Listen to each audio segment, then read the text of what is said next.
Let's take a ride up the Manitou and Pikes Peak Cog Railroad. We'll take some pictures, we'll look at those pictures, and then we'll decide what the best compositions are for some landscape paintings.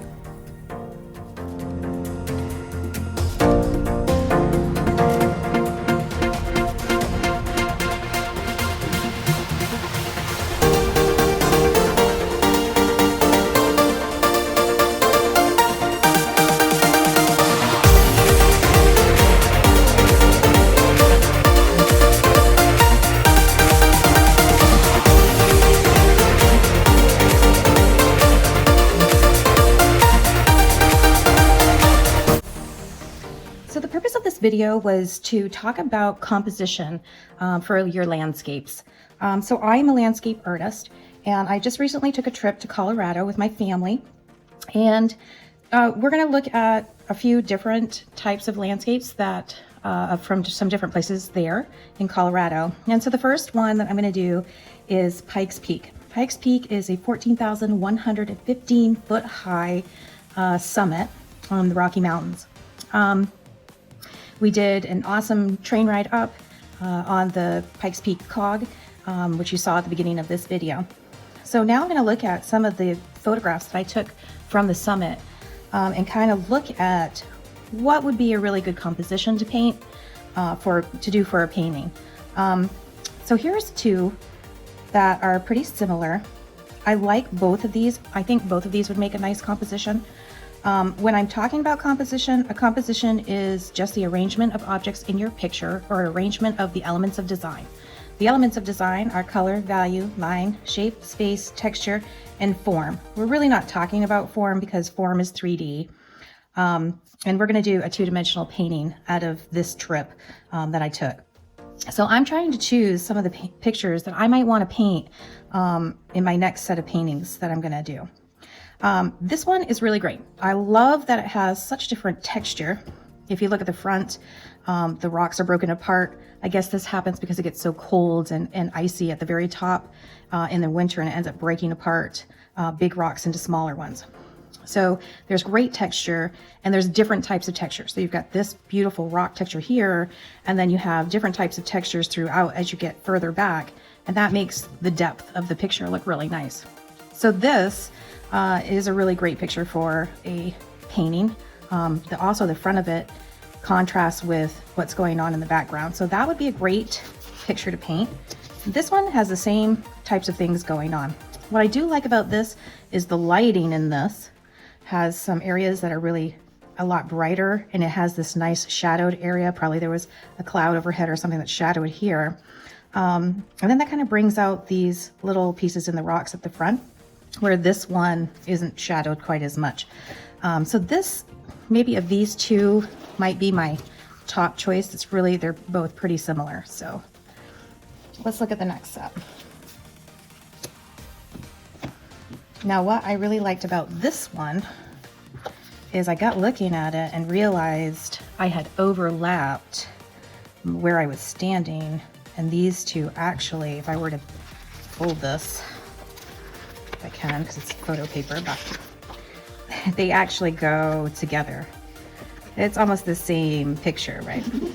This is really similar to what we just looked at, where it has all this beautiful texture here, right? And then it has all these great different shapes going on, kind of bringing your eye back and back until you get to this area that's got that cool kind of color against this nice warm values in your front. So the change in the values are really nice, gives it great depth.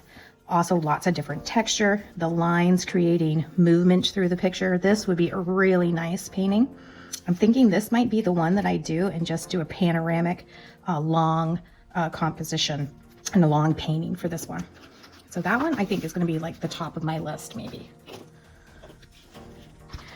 These ones here are similar. They're from two different views, or almost the same view. The thing that I do like this one, what I don't like is the most interest is right in the center, because I really like this piece. Kind of wish it was just moved over a little. I think if I was gonna paint this, I would crop out, like a little bit of this so that this mountain wasn't directly in the middle. And maybe crop a little bit of that out and get these nice points at the edge. And then that kind of brings your eye down this way. Okay, following those lines kind of brings your eye across the painting. Okay, so that might be a nice one, but maybe cropped. I could even do like a square painting with that, might be okay. This one is not bad. I like that there's a high contrast in this one. If you look at it, it's got some really, really nice dark areas. I think I played around with the colors on this one quite a lot, and I darkened up the areas to make a really high contrast, and then added that more of a reddish value in these rocks. So it's got some really strong shadows and strong highlights. So this could make a really nice painting as well. I'm gonna have a hard time choosing, I think. So this one here was similar to the one we just looked at. I don't love this one, mostly because almost my entire painting would be this, which is some really nice texture going on here and some great color values. But I don't feel like it gives you that sense of depth as much because you have so much weight in the very front of your picture. It might be okay if we kind of cropped it out a little bit or changed it up a little bit, but this one is definitely not going to be my top choice. Those ones were all pretty similar. And now we're going to look at these ones. These ones here are from a different side of the mountain. And I really love this one. They're almost the same. I don't think this is an extremely interesting shape at the bottom of this one, but I love the clouds in this one. And then I really like the different rocks in this because they just create some really great shapes. And I love that you can see that lake in the background there. It's nice. And you also have some nice lines that draw your eye in the back and kind of create that movement. I think I might paint this picture, but then maybe do something more like these clouds and leave that little bit of a space in there. So I might switch that out a little bit. And sometimes I do that with my paintings because remember, you don't want your paintings to be exactly like a photograph. You know, if you want it to look like the photograph, you might as well just keep the photograph. And sometimes we change it around and change the colors, and all of the colors on these have kind of been manipulated before I printed them out because I like to manipulate my colors and get them to a nice high contrast, something more similar to how I want to paint them. Both of these are pretty good compositions. This one here has a lot less of that rough texture, but still the other things going on here are really nice. We've got some repeat in some different colors, which is always good. That creates a rhythm in your composition.